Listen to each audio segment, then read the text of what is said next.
Well, we're here with Steve Young, who is the Public Relations and Communications Officer for Jasper National Park. Steve, can you tell us what happened here today? Well, we had a commemoration of a very special event. It's been 75 years since D-Day, and Veterans Affairs Canada has kind of led the way in trying to bring some of our military history to life over the last few years. And this is their latest initiative, and what they've basically done is to symbolize the trip so many of our Canadian sons and daughters made on behalf of our country 50 years or 75 years ago. They're loading boots onto Via Rail trains on their way to Halifax, and the whole idea is so many people did that exact same thing. My dad did the exact same thing way back when, got aboard one of those trains and headed to Halifax to serve their country. And one of the places they asked to have an event was Jasper, and it's because of the rich military history we have here in Jasper. We commemorated the SS Jasper Park here today, which was a boat that sank off of South Africa during the Second World War. They named a ship after most of the national parks actually as well. So that's the Parks Canada connection. Obviously we do some stuff with other government departments, in this case Veterans Affairs Canada, and we kind of brought it to life for some students before the actual ceremony today. Some students got involved and learned a little more about their history here in Jasper. Well, I saw that, and what were they doing with the postcard? The idea is to write postcards to those people that were going away and sort of reliving what the people that stayed behind here in Jasper when those boots got loaded into trains headed for Halifax. So they did a little bit of research, and then I saw they quite personalized a lot of the postcard. Yeah, Veterans Affairs Canada does a great job in introducing modules for teachers so that they can put them into the core curriculum and it fits. So this is one of those bring history to life kind of things for the students, and it's also, a great way to teach them how important it is to remember. And for the rest of us, why is it important? In Valemount, we have one surviving World War II veteran. I understand that your last surviving veteran just passed not too long ago. Why is it important to do things like this? Well, for me, if you forget your history, sooner or later it comes back to haunt you. And Canada has a very rich history of being there and being there in the tough moments. And we still see that today in our hockey teams and stuff. Canadians have that special something when they rise to the occasion in battle. And of course, D-Day is one of those occasions. So many other countries needed us, and we were there, and we made a difference in the world. We still make a difference in the world today. We think of our peacekeepers and those serving abroad with the Canadian Armed Forces today. It really is a warm past and a very distinguished past, and we need to celebrate that. You mentioned Jasper's rich history with regards to World War II and other wars. Can you talk a little bit more about that? Yeah, so there is the ship, the SS Jasper Park, but there's also some other things. A lot of our mountains are named after military war heroes. They're not all Canadians, but a lot of them were British war heroes. So like Mount Edith Cavell, there's military significance to Mount Edith Cavell, one of the best attended places in the entire park. So unfortunately the train is late for the ceremony, but can you tell us what's going to happen here? We won't be here to see it, but can you tell us what's going to happen now? Basically, we're going to load the boots onto the train.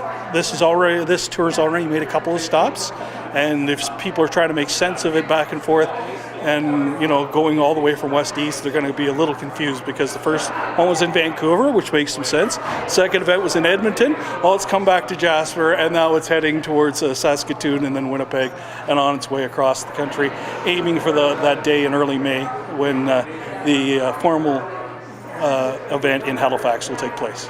Well, that's great. We're a small local community TV station, but we're also picked up on Bell and Telus satellite networks. So we do have people that watch us all across Canada. So they could go on to, I imagine, the Veterans Affairs website, and that's veterans.gc.ca, and check out where there's still a number of remaining stops before the June commemoration. That's right, and as I say, Veterans Affairs is leading this initiative. We're just helping them out here in Jasper, but there's a lot of information on that website. If teachers want to check in the curriculum and bring history to life a little bit for their students, they can do it there. And there's also, practical things you can do every day to honor our veterans and the sacrifices they've made for their country. Absolutely. Well, thank you very much for hosting this event. It is an important one, and we're very pleased to see you do it. Thank you very much. Thanks for coming. First, I would like to welcome Mr. Allen First, the Park Superintendent, and our Mayor Richard Ireland for attending this ceremony, and everybody else for attending. Thank you. On April 9, 2017, thousands of modern-day combat boots were placed surrounding the Vimy Monument in memory of the 3,600 Canadian soldiers who lost their lives during that battle. Combat boots have been thus used as a powerful reminder of all the soldiers of all wars who have left Canada in service, many of whom did not return home. Canadians took part in many hard battles and struggles during World War II, and the Battle of Normandy was one of the best known and pivotal moments of the war. Over 15,000 soldiers, sailors, airmen participated in that day alone. Some 359 Canadian soldiers died on that first day, and over 5,000 more would die in the 2.5 months of fighting in Normandy. Over 13,000 more Canadian soldiers were wounded in Normandy, with many suffering injuries to body and mind that they would carry for the rest of their lives. These boots of remembrance, representing those many soldiers leaving home, traveling to foreign lands, allow us to remember, commemorate, and pay homage to those who gave all in sacrifice to us in this country. We will remember them. Sergeant at Arms, bring the boots in.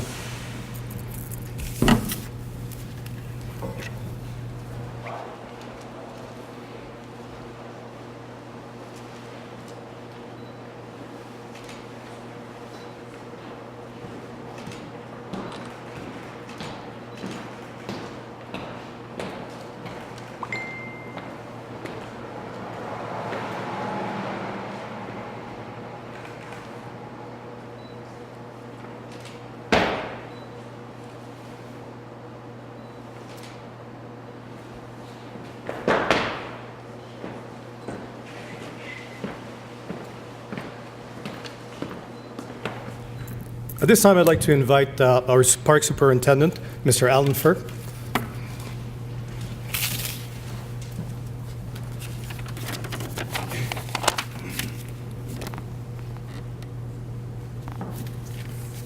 Good morning, everyone. It's my honor on behalf of Parks Canada to welcome everyone to Jasper National Park as we commemorate the 75th anniversary of D-Day and the Battle of Normandy. We respectfully acknowledge that Jasper National Park is located in Treaty 6 and 8 territories, as well as the traditional territories of the Beaver, Cree, Ojibwe, Shuswap, Stoney, and Métis nations. We mention this to honor and be thankful for the contributions to our park, province, and nation. D-Day and the ensuing Battle of Normandy was one of Canada's most significant military engagements ever. On June 6, 1944, 14,000 Canadians stormed the beach with their allies to breach Germany's Fortress Europe. 350 of them died that day.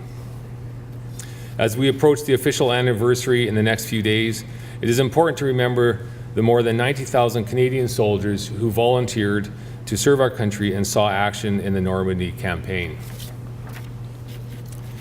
Today, we will load boots onto the train, just as these brave Canadians hit the tracks bound for Halifax to serve their country during the 2 world wars, during other conflicts, and peacekeeping missions.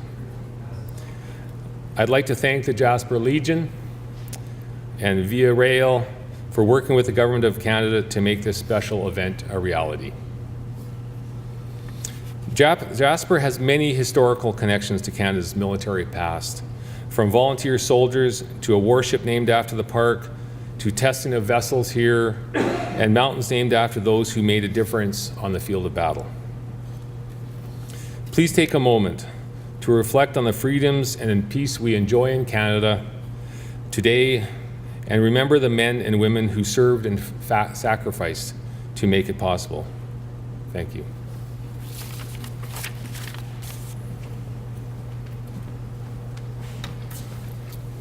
Thank you, Mr. Firth. Can I have our Mayor, Mr. Richard Ireland, please? Thank you.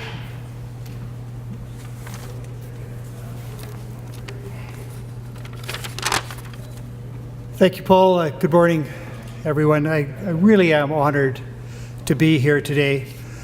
There is so much which could be said about D-Day and its significance to the outcome of the Second World War.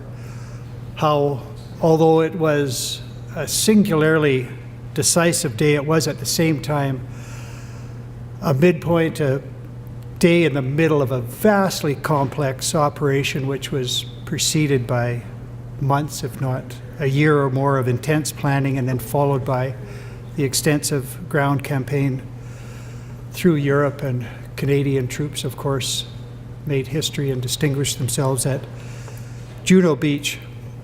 But I wanted today to focus really on the significance of today's ceremony. And I wish to thank and commend all of those responsible for this really thoughtful event today, an event which really works to make our history so relevant. It forces us to reflect on, of course, the valor and the courage of the troops who stormed ashore on D-Day, but it also allows us to connect in a really real way with those soldiers as individuals from our local communities. To my great surprise, this event has allowed me to make a connection and to complete a journey that I had not even realized I had undertaken. It allowed me to see a path I had inadvertently taken in reverse. 14 years ago, I had the opportunity to visit the beaches of Normandy, including Juno Beach. And I walked along those beaches and looked at the topography and wondered, how could they have done it? What I didn't really realize at the time is, walking on the sand, I was walking in the footprints, the boot prints of Canadian soldiers. And a year ago, I was in Halifax walking along the docks with my wife, and we came upon a pier, a wooden pier, and on it were white painted boot prints. So we followed those. We were intrigued, and they went out the pier to a set of steps that led up ostensibly to nothing, but there was a plaque there that let us know that that was the path that Canadian soldiers took when they boarded ships in Halifax to go off for the campaign in Europe. And again, I was moved by it, but I didn't make the entire connection. But today, seeing these boots about to board a train completes the path for me. I so now appreciate and understand the connection of Jasper locals in those days boarding a train, and young recruits from across the country getting on trains, shipping east, stopping somewhere for training, shipping out again by train, now as soldiers, to Halifax to follow those boot prints I have seen, and maybe eventually to the beaches at Juno where I have walked. It brings it together in such a real and moving way that all I can do really is express deep appreciation from my perspective for bringing alive the importance of our past and our history. And I thank the Royal Canadian Legion, Jasper branch, and the Department of Veterans Affairs, and all those others who had the foresight and the initiative to come up with a moving ceremony such as this so we can follow the path of our soldiers. It helps make our history relevant. It brings alive the service and the sacrifice of past generations so we can better appreciate all the advantages we have today. I thank you so much for connecting me and others with our past. Thank you.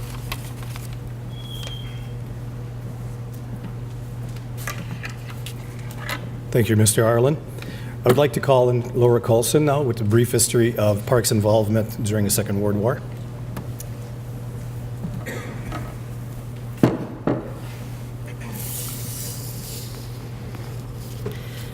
Jasper has many historical military connections, one of which we will be acknowledging today.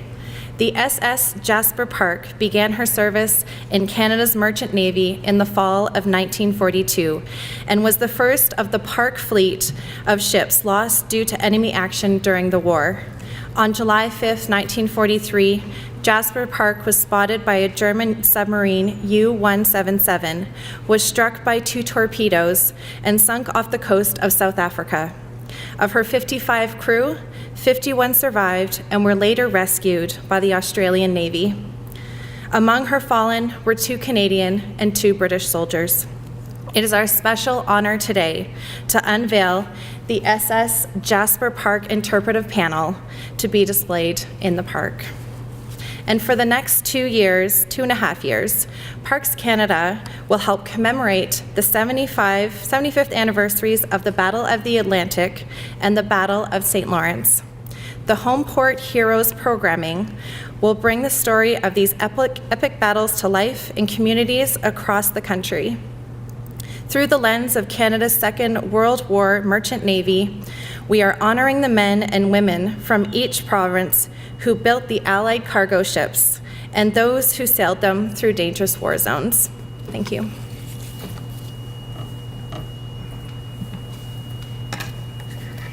Thank you, Laura. Sergeant at Arms.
Please stand for the national anthem.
I would like to thank everybody for attending this ceremony.